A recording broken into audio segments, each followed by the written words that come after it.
चलिए, हम लोग पिछले क्लास में कहाँ थे? संविधान सभा पे थे। ठीक है, संविधान सभा का मैंने जिक्र कर दिया था पिछली क्लास में। ठीक है, उसके बारे में बता दिए थे कि संविधान सभा क्या था, उसका पर्पस था क्या था, उसके सदस्य गण कौन कौन से थे, कितने थे, कहाँ कहाँ से उनको सिलेक्ट करके लाया गया था, कितने आबादी में कितने सदस्य को रखा गया था, ये सब मैंने पिछले क्लास में डिस्कस कर लिया था। जो भी और वीडियो जो यूट्यूब वाले हैं जिनको देखना हो पिछले क्लास में देख सकते हैं। ठीक है, अब हम बोले थे कि अगला में बताएं कि सदस्य को, जब सदस्य की नियुक्ति हुआ उसके बाद समिति बनाया गया ताकि सबको अलग अलग काम बांटा गया। ठीक है, कि ये डिपार्टमेंट आप देखिएगा, ये डिपार्टमेंट आप देखिएगा, ये डिपार्टमेंट आप देखिएगा। इस संविधान सभा का क्या काम था? मेनली संविधान को बनाना। तो संविधान में बहुत सारे पहलू को देखना होता है, जैसे शिक्षा के बारे में कौन देखेगा, विदेश नीति के बारे में कौन देखेगा, जो जिस चीज़ में निपुण है, मतलब ज़्यादा एक्सपीरियंस है, वह उसी आदमी को क्या मिलेगा, उस डिपार्टमेंट को दिया जाएगा ताकि उस पर अच्छा लॉ बना सके। समझे? तो अच्छा नियम और कानून बन सके, अच्छा संविधान बन सके, इसलिए सब डिपार्टमेंट बांटा गया। तो उसी डिपार्टमेंट को बांटा गया तो वो समिति बना के बांटा गया। तो वही क्या है? संविधान सभा की प्रमुख समितियां एवं उनके अध्यक्ष। कौन कौन समिति बना, उसमें कौन कौन सदस्य थे, उनकी अध्यक्षता किनके अंडर में हो रहा था। ठीक है, तो उसके बारे में देखेंगे और समझेंगे।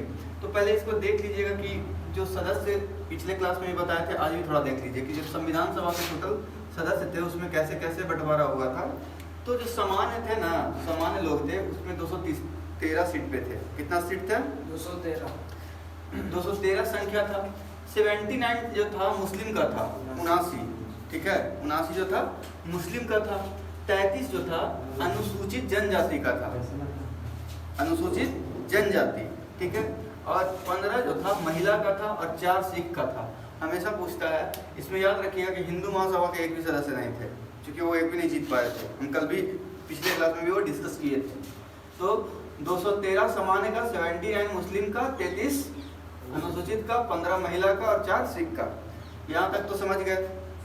अब देखिए कि कौन कौन सा समिति बनाकर अध्यक्षता कौन कौन किसको किसको दिया गया था, उसके बारे में आएंगे। ठीक है, चलिए देखिए, सबसे पहले देखेंगे संचालन समिति। संचालन समिति का क्या काम था? कैसे संचालन होगा, संविधान सभा का संचालन कैसे होगा, सबसे पहले क्या करना होगा, कैसे कैसे ऑपरेट करना होगा। ठीक है, तो संचालन समिति इसी के लिए बनाया गया था। सबसे पहले संचालन समिति, और सबसे मुख्य रोल भी पहला काम यही था, संचालन करना कि कैसे चलेगा। ठीक है, तो संचालन समिति की अध्यक्षता कौन किए थे? हमारे बिहारी बाबू किए थे। बिहारी बाबू, ठीक है, बिहारी बाबू, डॉक्टर राजेंद्र प्रसाद। ठीक है, दूसरा देखेंगे संघीय संविधान समिति। संघीय संविधान समिति मतलब पूरा संविधान का जो संघ होगा किस तरीके से होगा, उस पे जो लीडरशिप करेंगे, अध्यक्षता करेंगे, वो कौन करेंगे? पंडित जवाहरलाल नेहरू। क्योंकि पंडित जवाहरलाल नेहरू सबसे पॉपुलर लीडर थे, सबसे पॉपुलर लीडर थे, सबसे उस समय के पावरफुल लीडर थे। इनका बात कोई टालता नहीं था, और प्रधानमंत्री के भी कैंडिडेट यही थे। समझे? गांधी जी के बाद कोई पॉपुलर थे तो वो थे जवाहरलाल नेहरू। तो जितने बड़ा बड़ा जिम्मेदारी दिया गया, उस समय मंत्रालय में घोटाला नहीं होता था, पैसा कमाई नहीं होता था।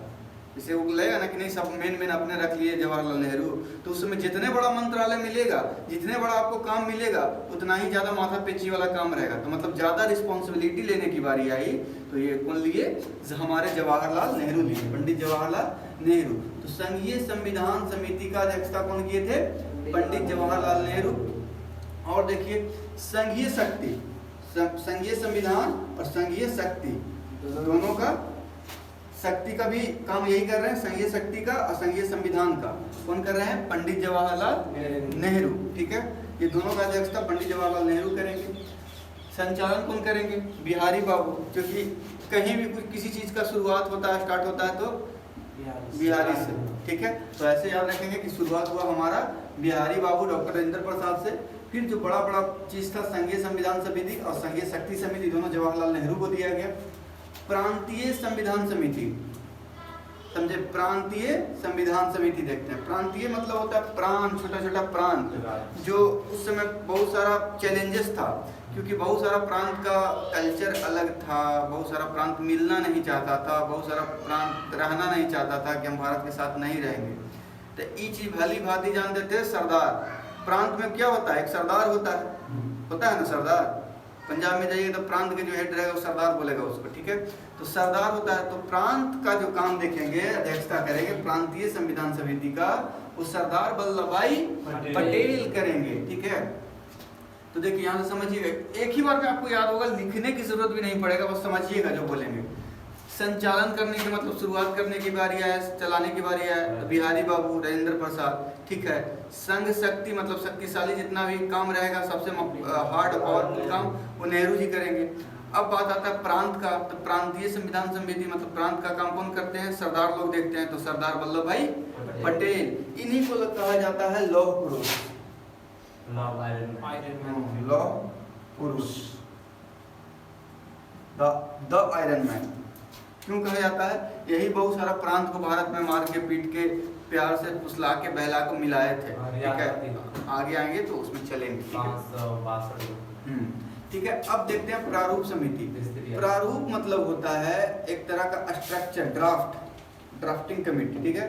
तो प्रारूप समिति का अध्यक्षता किए थे B.R. अम्बेडकर। चूंकि उस समय B.R. अम्बेडकर बहुत छड़ियाए हुए थे कि इक्वलिटी की बात करते थे कि अगर ब्रिटिश से आज़ाद हम हो भी जाते हैं तो यहाँ भारत में क्या है, मनुवादी व्यवस्था है, ब्राह्मणवादी व्यवस्था है, जिसके वजह से हम क्या हो पाएंगे, आज़ाद नहीं हो पाएंगे। उससे तो आज़ाद हो जाएंगे, लेकिन यहाँ हमारा प्रतिनिधि अच्छा से नहीं कर पाएंगे हम लोग वैसे ही रह जाएंगे।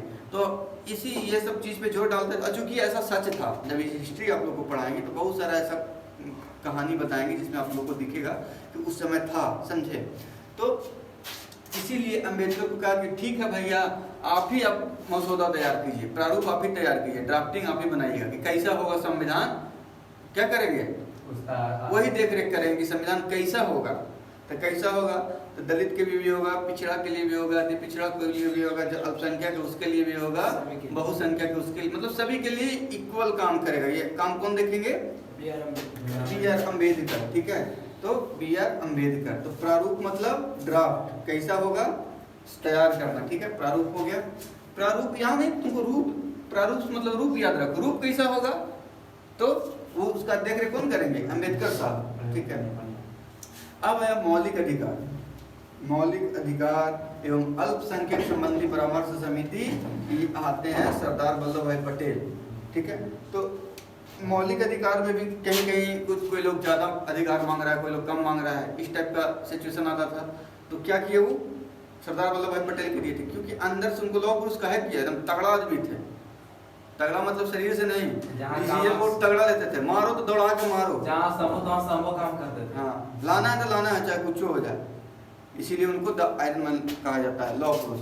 तो देखिएगा कि सरदार वल्लभ भाई पटेल को प्रांत वाला मिल रहा है और क्या मिल रहा है, मौलिक अधिकार और अल्पसंख्यक वाला मिल रहा है, ठीक है, समझे। ये दोनों किसको मिल रहा है, सरदार वल्लभ भाई पटेल का। इसको इसलिए भी याद ज़्यादा रखना जरूरी है क्योंकि इसका दो अन्य मुख्य उप समिति था। उप समिति मतलब जैसे मौलिक अधिकार के बाद या अल्पसंख्यक के बाद आता है तो उसका दो उप समिति बनाया गया, क्योंकि ये भी बहुत पेचीदा चीज़ था। कबीला लोग का अलग कल्चर है, उसको मौलिक अधिकार कैसे दिया जाए, उसका अलग भाषा है, क्योंकि भाषा भी मौलिक अधिकार में आता है, पर्व त्यौहार उस मौलिक अधिकार में आता है, बहुत सारा धार्मिक चीज़ आता है मौलिक अधिकार में।